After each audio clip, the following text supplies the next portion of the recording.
अरे कहूँ कमाएला चल जइह, पेट के सवाल बा। सबसे जरूरी जग में रोटी और दाल बा। कहूँ कमाएला चल जइह, पेट के सवाल बा। सबसे जरूरी जग में रोटी और दाल बा।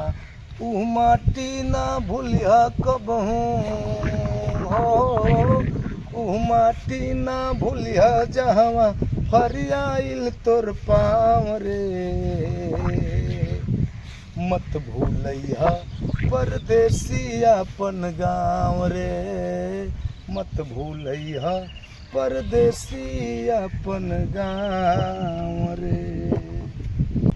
आम के बगैचा अमरूद लीची आनी, लंगटे नहैला जवन पोखरा के पानी। कैला पढ़ाई जवन अरे टूटली स्कूलिया, रखी है याद अपना गाँव के मंदिलिया। अरे चाची के संकीर्तन गावल हो, चाची के संकीर्तन गावल ऊ पीपल के छाँव रे। मत भूलैहा परदेसी अपन गाँव रे, मत भूलैहा परदेसी अपन गाँव।